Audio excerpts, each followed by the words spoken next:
please, don't try anything that you're about to see us do at home. Ever. On this episode of Mythbusters, was the moon landing a hoax? Yep, the team are tackling the tallest tale of all. Did NASA fake the Apollo moon mission? That's 100% wacky right there. Adam and Jamie first focus on the photos. Behold our moon landing set. Do these stills prove Neil Armstrong took his small step in a studio? Taking the shot.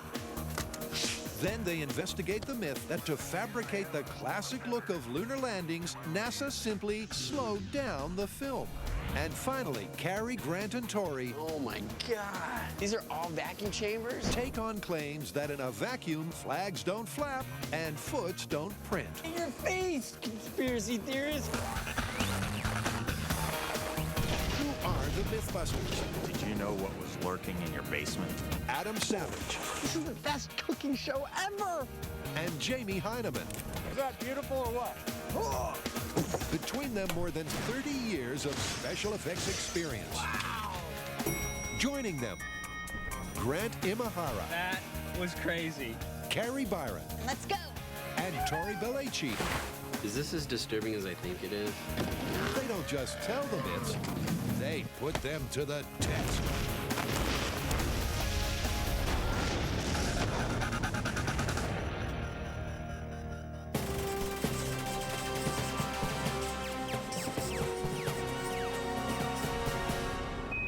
Let me guess, we're doing what? Moon landing myths? We are. Perhaps one of the biggest myths of all is that NASA faked the moon landing and perpetrated a hoax on the American people. So pervasive is this myth that 20% of Americans today still believe it, and we're taking it on. Well, how are we going to do that? The number of claims are massive. I mean, they range from photographs to heat signatures to footprints. I know there's a lot of them. I think what we should do is cherry pick the most common ones and piece the truth together as best we can. Like a jigsaw puzzle. Exactly. On July the 16th, 1969, the world watched, wondered, and worried as three brave astronauts headed for the moon. Houston, thrusters go. All engines, you're looking good. Then 5 days later came that extraordinary moment in time Eagle has landed. when Neil Armstrong took those first tentative extraterrestrial steps. That's one small step for man, one giant leap for mankind. 11 men followed in Armstrong's footsteps, each stride filling the earthbound audience with pride and confidence in scientific endeavor. What a view, isn't it, John? It's absolutely unreal. But did we really leap into the future? Or were we pushed into believing a giant PR stunt? Did NASA pull off the greatest cover-up in human history? Oh, yeah, perfect. Growl like a tiger. Mew like a kitten. Guess what our first myth is? Still photography? Yes! Most of the alleged evidence that NASA faked the moon landings comes from NASA's own photography, which theorists claim shows clear evidence the moon landing was faked in the studio and could not have been filmed on the moon. Say hoax. Hoax! So these are the photos the guys will focus on. According to Apollo hoax advocates, this shot was taken in a studio because the shadows are not parallel. Supposedly, that's something that could only happen with multiple light sources. Then there's this image of an artfully lit astronaut. Conspiracy cheerleaders claim if he really was standing in the shadow of the moon module, you wouldn't be able to see him so clearly. You know what? Let's do parallel shadows first. How do you want to test it? Oh, I think we should do a large miniature because we can test the placement of all the various elements. It's kind of a complex thing. Yeah, we need a lot of control over those elements. Exactly. All right, let's do it. So, first up, the guys need a single, super-sized light source to stand in for the sun. Amy, I'd like to introduce you to your son. Over here, I look like one of the aliens in Close Encounters. That's the solar. Now for the lunar. Cue the build montage, because Jamie's making a moon. I've got a good first start on my lunar set. It's just spandex and, let's see, Portland cement with a little bone black, which is basically black powder. Ah, that could not be better. What do you say we turn on the lights and see what our shadows look like? Yeah, let's see the light. Let's turn it around. I'm spinning around. Watch your eyes. What do you think? Works for me. We've had the lights, and there's been plenty of action. So where's the... This is the camera that we're going to use. It's a Hasselblad that's very similar to the one that was used on the moon, except that we've put a digital feed out the back so that we can look at the images in real time on a monitor and make comparisons to the original shots. All right, with our sun in place, man, in addition to looking totally freaking awesome, it's pretty clear here, with the ship and the rocks both on a flat surface, that their shadows are totally parallel. And that is what the myth proponents say the NASA photo should look like. Instead, you can see the rock and landing module shadows are in different planes. Now we need to figure out what it would take to make them not parallel. Yeah, let's play with the topography underneath it and see what we can get. Conspiracy theorists say there's only one explanation for this. 2 light sources. And since there's only one light source on the moon, and that's the sun, That's really kicking it forward. this has to be shot in a studio. We're positing that it's the topography of the moon causing these shadows of the rocks to look like they're not parallel, when in fact they are, and that's what we're trying to imitate here. It's all just about adjusting us directly to the light. What Adam and Jamie have done is simply give the miniature lunar landscape some realistic contours and imperfections. That's perfect. Is it? Yeah. And the shadows appear to move out of their parallel path. And Adam, happy, Dude, your setup looks perfect. takes his snap. Take in the shot. So I can hear what you're saying. You're saying, but you guys replicated the moon shot on a set, and you're special effects artists. In fact, you're exactly the guys they would have hired to do this kind of thing in the first place. That's not the point. The point is we're addressing the specific claim by conspiracy theorists that this photo has only one explanation, and that's 2 light sources. We've demonstrated here 2 shadows which are parallel from a single light source, which we've made look far off parallel using only the topography that they're sitting on. And I guess that means it's busted. Totally busted. You can achieve shadows that do not look parallel from a single light source.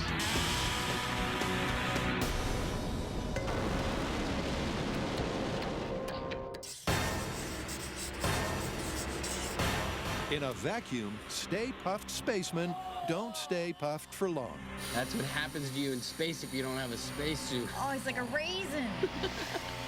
Well, as much as I love busting out the vacuum chamber, what does the marshmallow astronaut have to do with the moon? Okay, well, as we know, the surface of the moon is a vacuum. And some of the conspiracy theories contend that the moon landing footage is fake because some of the things that they did are impossible to do in a vacuum. That's right. There's the one theory about the flag. A lot of people think it looks like it's flapping in the wind. Now, that would be impossible in a vacuum because no air, no wind. Someone actually told me a good one about the footprints. The idea is that the astronauts couldn't leave such distinct footprints on the moon because there's no moisture in a vacuum, and the moisture is what holds the footprint together. So how are we going to test this one? I think we're gonna need a bigger vacuum. And like way more marshmallows.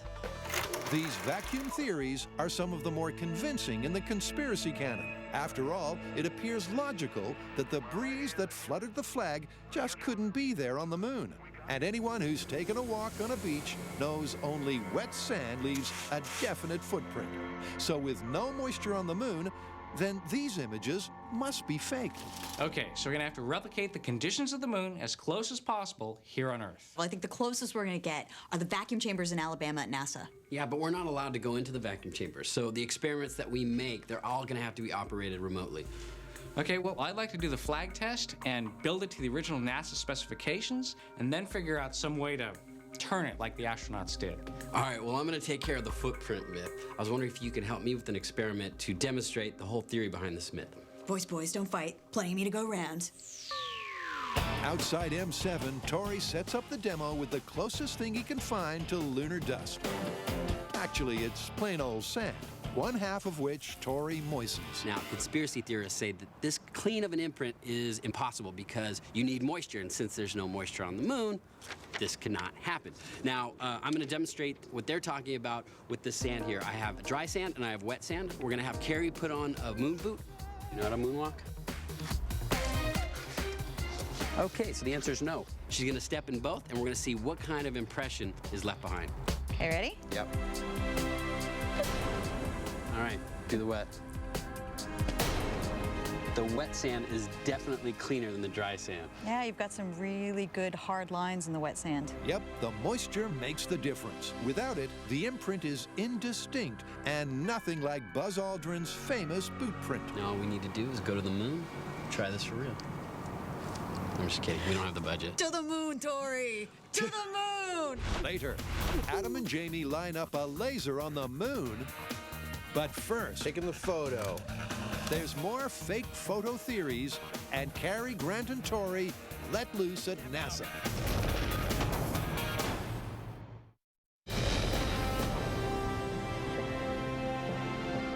Across the web, there's a host of hoax theories claiming NASA faked this footage. Look at the size of that rock. And a ton of TV covering the conspiracy claims.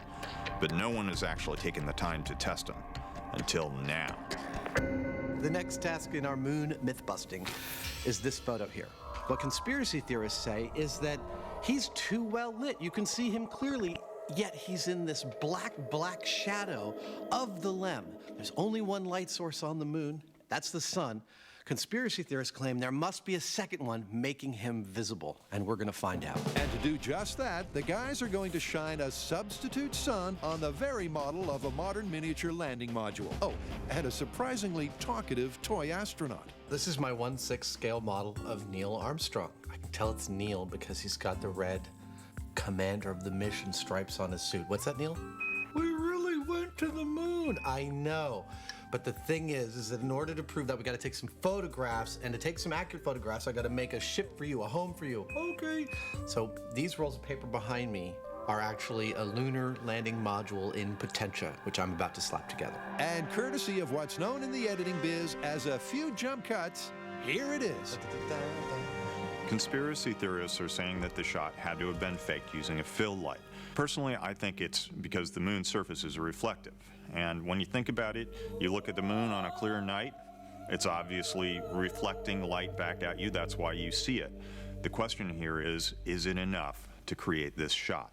To test Jamie's hypothesis that the mythical fill-in light is simply sunlight bouncing back off the moon's surface, the guys black out the set. Behold our moon landing set. Because it's all about reflectivity, we put blacks all around the shop, covered the whole set to eliminate any spill, any reflected light that's not coming directly from our moon's surface.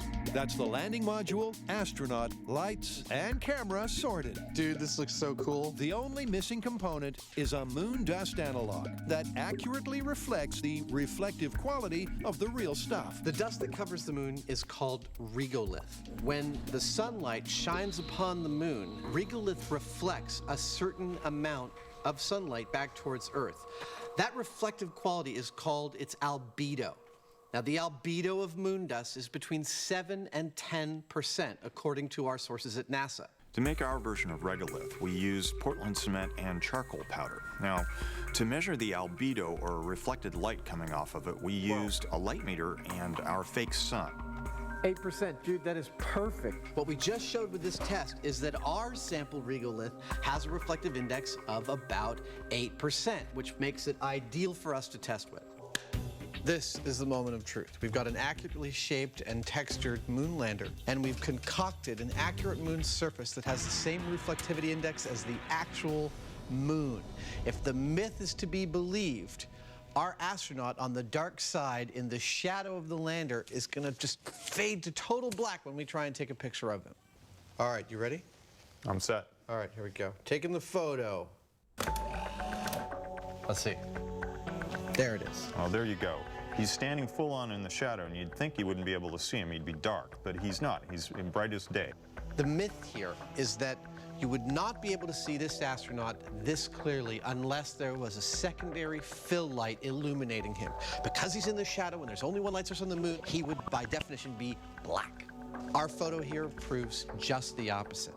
That with a single light source, with the surface of the same reflectivity as the moon, our astronaut is clearly visible, busting that myth.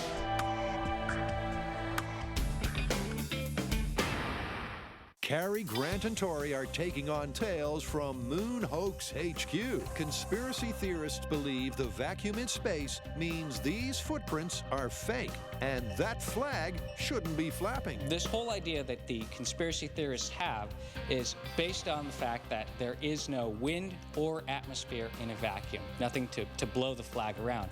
And they would be right about that fact. Ow. Sorry. The shaft is a little tight in the hole. My belief is that the astronauts moved the flag around as they were planting it in the surface of the moon, and that momentum is actually what they saw as a breeze. So to test this, I'll be building a replica of the lunar flag assembly, and then we'll put that in a vacuum, and I'll build a mechanism to rotate it the same way the astronauts did. Then we'll see if we get the same flapping motion. And with both remote-controlled devices ready to go, the team heads for the George Marshall Space Center in Alabama. Oh my God. So these are all vacuum chambers? How great is that? That NASA is opening their doors to let us come in and test this myth. That's how confident they are that this is a myth. All right, close the door. Let's see if we can pull our feelings out. You know, I heard this was actually a fuel tank from a Saturn V rocket that they converted into a vacuum chamber. They're just like us. They recycle their old stuff.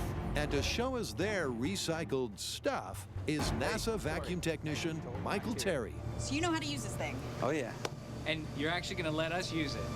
Yeah, I think I will. Let's just be careful. He's obviously never seen the show before.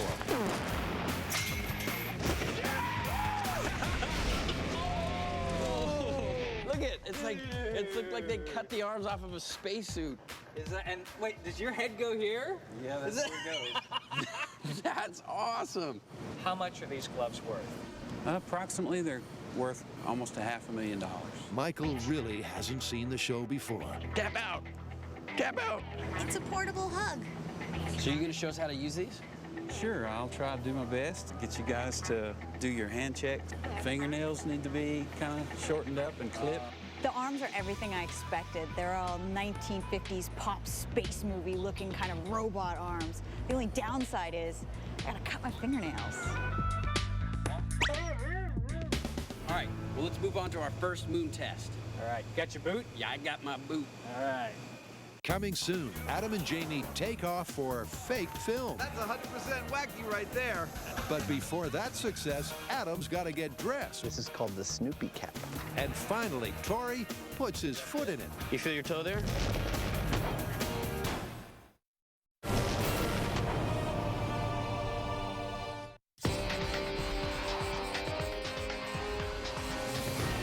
You know, one of the other ways that conspiracy theorists claim NASA botched up their faking of the moon landing is evident, they say, in the movie footage of the astronauts jumping around in the moon's gravitational force. They say it was all done with camera trickery. Like messing around with the frame rates and stuff. Yeah, which falls into the category of special effects, which should be a cinch for us to test. I agree. Let's do it. The myth states that this famous footage was faked by slowing it down. The astronauts are simply skipping around on a film set in slow motion. So are these iconic images full-speed fact or slow-motion fake?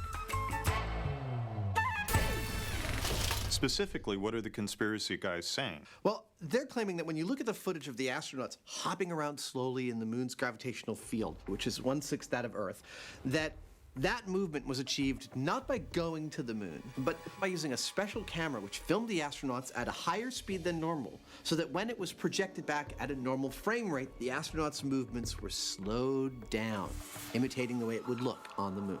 Well, we should do exactly that and see what it looks like. That's exactly what I was thinking. Let's do it. And to recreate their very own moonwalk, they're back at the Alameda Naval Base and Building 24.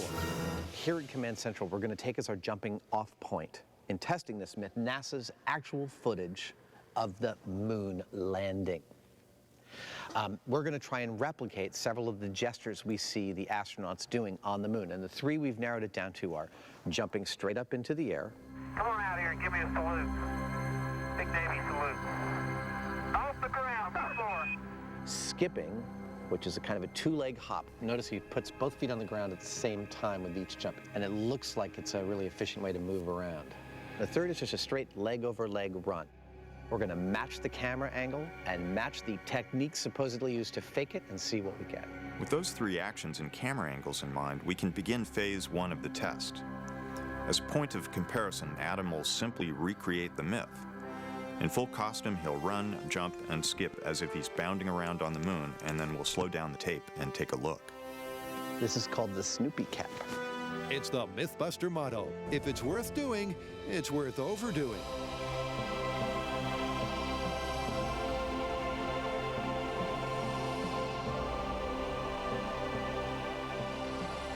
Let me take you on a little tour of what I'm wearing. This is in fact a wedding present from my crew a few years ago. But when I got it, it was lovely, but not quite accurate enough. So I redid the gloves, I added my label, I did a wrist checklist, I did the correct watch, I added all the hardware attachments, all the labeling on the front pack and the backpack. I decided to make myself the mission captain with the red stripes. And this is the first time I've ever gotten to wear it all at once. I've got a lot of tools and gadgets and stuff. Adam has spacesuits. By the way, I should point out, this is not a real spacesuit. It's just my wear-around-town spacesuit. Come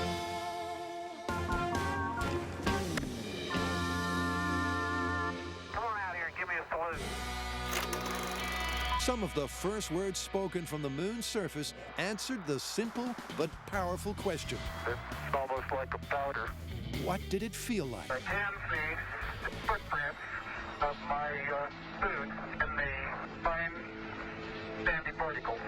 But did Buzz Aldrin really make such an impression on the moon?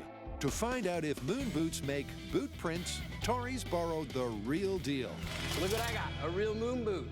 Wow. Isn't that cool? That looks just like Adam's. Yeah. So this is the actual article. Yep. Now all we have to do is put it on the moon stomper, smash it in some dust, and see if it leaves a footprint. This conspiracy theory is pretty interesting. They say that because there's a vacuum on the moon and there's no water vapor, Does that fit? You feel your toe there? you can't leave a clear imprint from your boot the way they did in the photos from the lunar landing. Just 840 pounds of lunar material returned to Earth from all of the Apollo missions. There's not much of it to go around. So for this test, NASA has given us a lunar regolith simulant. It's manufactured to test equipment that is going to the moon. It's very similar to lunar dust in the fact that each particle is very sharp. Dirt on Earth has been weathered, so it's very smooth. So this is as close to lunar dust as we can get. That's likely to be the key to this myth, a comparison of the physical properties of sand and lunar regolith. Down here, a footprint in dry sand collapses because the weathered particles can't bind together without water. But up on the moon, other bonding agents are at work, one of which, the irregular and jagged shapes of lunar dust, could cause it to stick together in those famous boot prints. Will the irregular shape of lunar regolith, in conjunction with the vacuum, result in a clean boot print and bust the myth? Give it a shot. All right. The rig is ready to take its one-legged step, and the vacuum chamber has been vacuumed. Boot stop, vacuum. Here we go. In 3, 2, 1.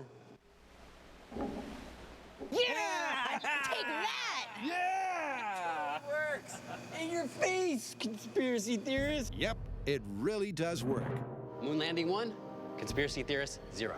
It's one small step for man, one giant leap for mankind. So it seems you can make a clean, stable footprint in a vacuum. Look at that. We made a footprint inside of a vacuum. And there was no water vapor, which is what this conspiracy theory is all about. Well, the gravity is 6 times stronger on Earth than it is on the moon, so if we made a footprint here, we're definitely making one on the moon. So I guess this conspiracy theory is busted. Busted. Busted. Now NASA will let us out of here. Coming up, Adam chafes for science.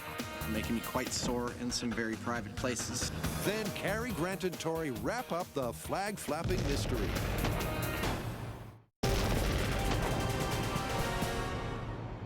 We choose to go to the moon in this decade and do the other things, not because they are easy, but because they are hard. John F. Kennedy started the race to the moon in a speech he gave in 1961, famously challenging the nation's finest minds to shoot for another world. Less than a decade later, they succeeded, and eventually 12 astronauts left their mark on the moon's surface. Or did they? To find out, Adam and Jamie are testing a myth that to fake the footage, NASA filmed it in a studio and then slowed it down. Now I've seen the movement. I'm going to try and practice jump here. And to test that claim, Adam and Jamie will do exactly the same. By recording at 48 frames per second and playing back the tape at the regular 24, you get beautifully smooth slow motion. All right, do the run. With this effect, Adam's movements do have a certain weightless quality. But to be sure if it's the technique NASA used, we have to simulate 1/6 gravity, repeat the 3 actions, and then compare the footage. Now it's time to break out the gravity rig. Now this was put together for us, purpose-built by Trapeze World. The gravity rig is designed to give me total freedom of motion while making me weigh exactly what an astronaut on the moon would weigh. That is 1/6 of what that fully loaded astronaut would have weighed on Earth. Well, the other thing left is to put on the suit and really try this. Now, I know before you write to complain that this suit's a replica, that it's not pressurized, that I'm not doing this in a vacuum or with real moon dust around. I know. What we were trying to look at here is purely about the movement and gesture of the astronauts. We know that Neil Armstrong and all of his gear weighed about 350, 360 pounds, which means if I'm going to be correctly weighted for our moon, I'm going to need to weigh just about 60 pounds. 62. That's close enough for me, man. Let's do it. So under lunar-like gravitational conditions, Adam gets to repeat his moonwalk exercises. But the difference between Adam and Armstrong is NASA's rigorous training regime. It's a thing to wear a rig like this. It takes a lot of stamina. It's also making me quite sore in some very private places. It's a lot easier in this rig to match the kind of movements we see the astronauts make in the NASA footage. I mean, it really kind of lends itself to the weird center of gravity that happens when you weigh less, how much little movements make a big difference in how you go. I feel like this is looking really close to what NASA shows on the moon. Adam's right. On first viewing, it does appear to be a closer match. But at Mission Control, the evidence is far from clear-cut. If you take a close look at the slow motion skip, Adam's efforts to get the correct height and distance means his helmet is jerking around in a distinctly Earth-like fashion. But it's equally clear the gravity rig doesn't quite work either. Adam's weight might be technically correct, but he lacks that smooth, low-gravity look. Check it out. Oh, actually, you know what? Can we review this in the blooper room? I gotta get out of this rig. I'm exhausted. Okay. Big baby. Back at HQ, the guys settled in to review the footage in detail. The lower right is much better, but it's not even close. But just like Sir Mick, they still can't get no satisfaction. Well, the slowed down frame rate doesn't match the NASA footage. No. The gravity rig, it's better, but I'd still have to say it doesn't nail it. Yeah, neither of them are there. I wish that we could somehow get ourselves into a moon's gravity environment. Then I'd feel comfortable calling this one. That can be arranged. Really? Yeah, there's a company called 0G, which offers the only FAA-approved weightless experience, and they do moon gravity as well. That is fantastic. Let's suit up and get out there. Okay. It's iconic footage, replayed countless times across the globe. American astronauts planting the stars and stripes on man's newly conquered neighbor. It's got to be one of the most proud moments of my life, I guarantee you. To find out if it really was a PR stunt, Carrie, Grant, and Tori have breached NASA's inner sanctum. Now, the conspiracy theorists think that they see some sort of breeze blowing around the flag, which you wouldn't have on the moon since there's no atmosphere. So I've built a replica of the lunar flag assembly. We're going to put it in a vacuum chamber, pump out all the air, and see if we can move it around just like the astronauts would have done placing it on the moon. See if we see that back and forth motion. All right, time for the flag. The flag assembly is an exact replica of the one used on the Apollo missions. The horizontal rod specifically prevents the flag collapsing in a windless environment. Hey, Grant, this is your first rig in space. I gotta go. First up, to confirm the rig in space, is working is the all-important control. You guys ready? Yeah. All right, this is the control at regular atmospheric pressure. And I'm just gonna shake the flag as if I were an astronaut planting it in the surface of the moon. All right. Ready? Be the astronaut. Here we go. 3, 2, 1. All right, it's moving. And ready? As expected, the momentum of the twisting and turning quickly dissipates, and the flag is stationary in no time at all. Okay, I guess we put a vacuum on it and see what happens. All right, let's start sucking the air out. So vacuum tech Donna turns on the pumps. This is flag waving test in a vacuum. Okay, planting it on the surface of the moon, and stop. Oh, it's definitely it's moving a lot. Hey, It's moving a lot. that's moving a lot. I mean, Still moving. That's awesome. there you go. Without drag or friction from the air, the momentum of Grant's planting action lasts for a surprising amount of time. Could be mistaken for a breeze, Yeah. but it's lower air resistance. Comparing it to the control in regular atmospheric pressure illustrates that theory beautifully. So in the vacuum, the flag moved, not just a little bit. It actually moved quite a bit. So that proves you don't need wind in order to move the flag in a vacuum. So unless someone finds a shot of the flag flapping without an astronaut manipulating the flagpole, it's myth busted. We've come all the way to Alabama to NASA to find out once and for all if the conspiracy theorists were correct. Where are we at? Well, we showed that a moon boot can make a footprint in lunar dust inside of a vacuum, so that one's busted. And momentum alone will keep a flag waving in a vacuum. You don't need any wind. So NASA 2, conspiracy theorists 0. Next, That's 100% wacky right there. Adam and Jamie float like an astronaut This was a first, even for me. and spin like something that rhymes with bee.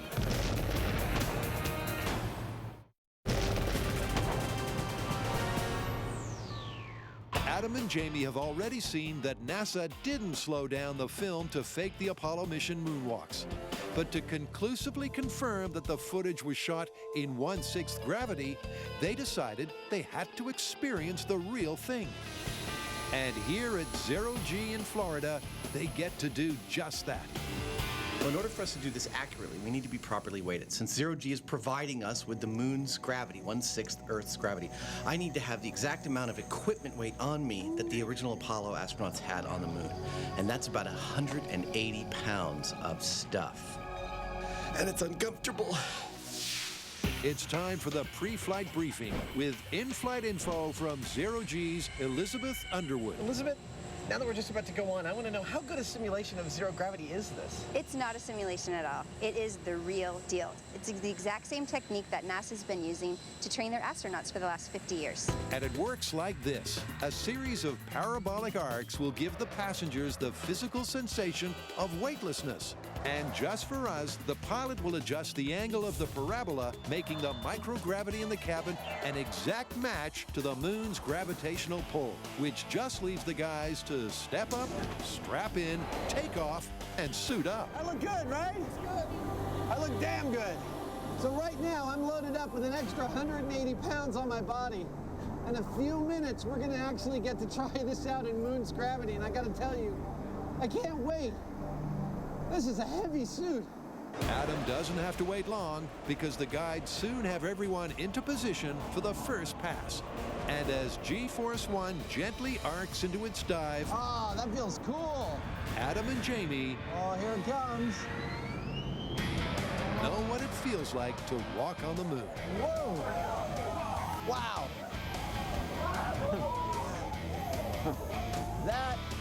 That's 100% wacky right there. Calibrated to match the moon's gravitational pull, the guys just get time to take it all in before the call goes out to hit the deck. Because as the plane begins to pull out of the dive, the G-forces go into the positive. There is a cost to being weightless. The other end of the roller coaster, you've got almost twice Earth's gravity. That's kind of terrifying at first, isn't it? Yeah, it is. I've never experienced anything like that. It is really disconcerting to first weigh double your weight and then 1/6 your weight. In fact, at 1/6 my weight, I felt pretty much weightless. I felt like I could jump 10 feet in the air. This is a first, even for me. Now that the guys have their bearings, the testing can begin. Ready? Adam copies the same run and skip as before.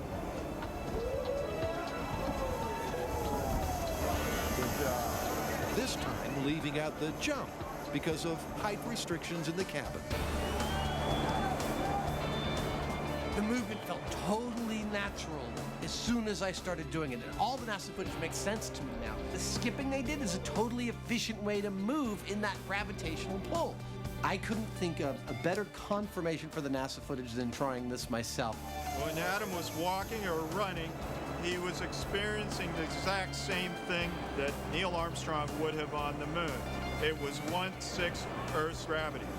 Adam did a great job with the bungee cords. It looked pretty convincing, but being here on this plane in microgravity and watching him, it's totally different.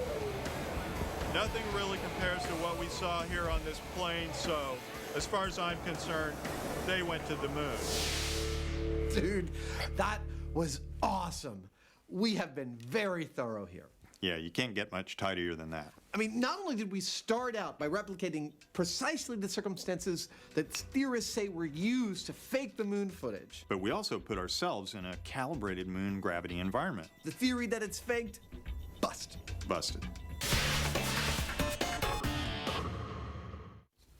Hi, I'm Buzz Aldrin, and I've already been to the moon. All you had to do is ask. Anyway, I think the Mythbusters did a great job proving that. In fact, they produced too much material to fit into a single show. If you'd like to see the extra, it's online at discovery.com/Mythbusters. Coming soon. Adam and Jamie light up a giant laser to put the lights out on the moon landing hoax.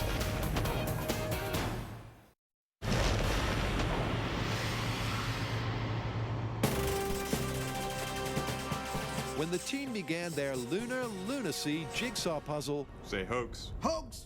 they knew they couldn't cover every conspiracy cheerleaders claim. This is the moment of truth. But the few pieces they have put in place That means it's busted. Totally busted. tell the same story. In your face, conspiracy theorists. With the fat lady waiting impatiently in the wings, there's time for just one final test.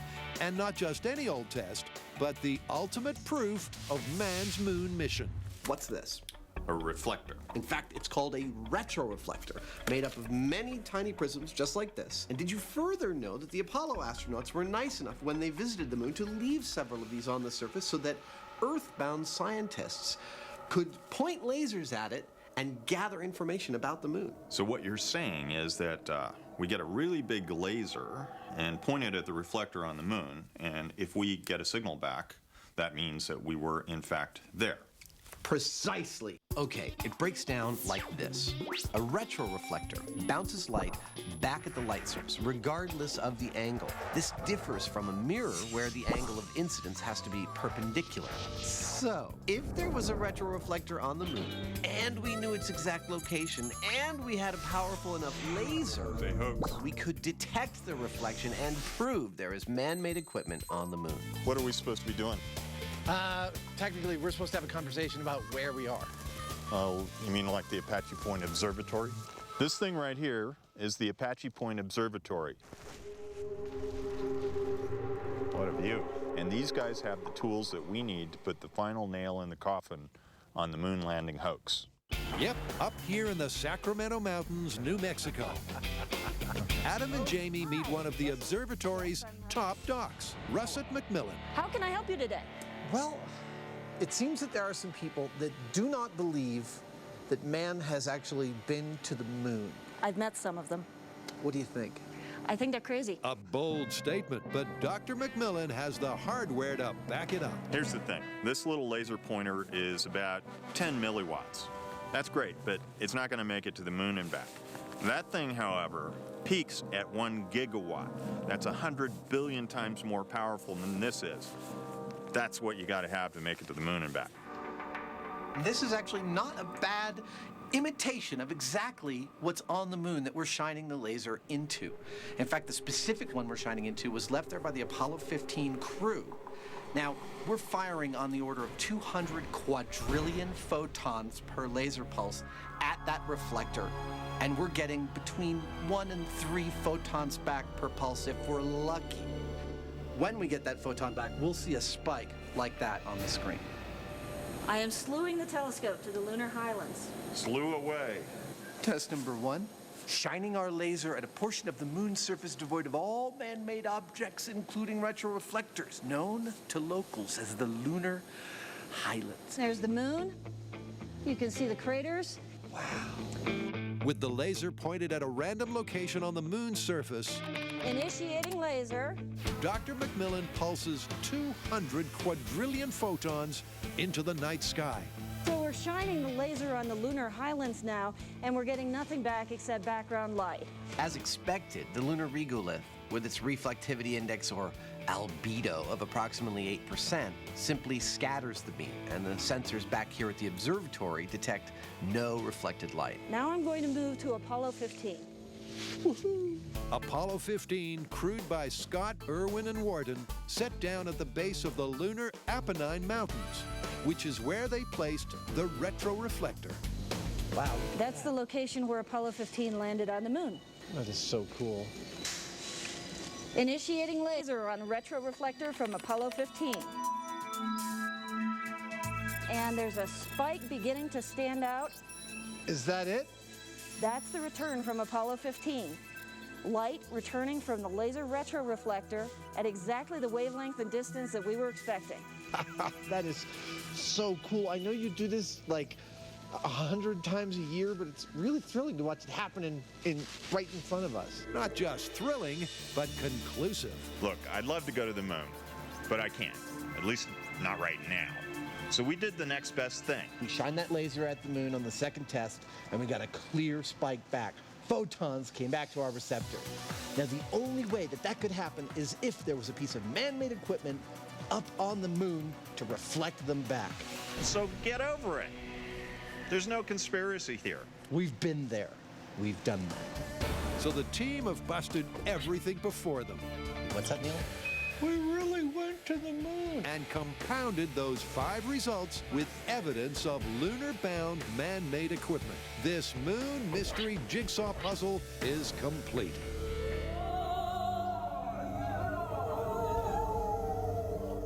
A lot of people ask us when we're going to run out of myths, and the fact is we haven't run out yet, and it's thanks to viewers like you that are logging on to discovery.com/mythbusters and posting your ideas. So if you've got some, post them. We might just use them.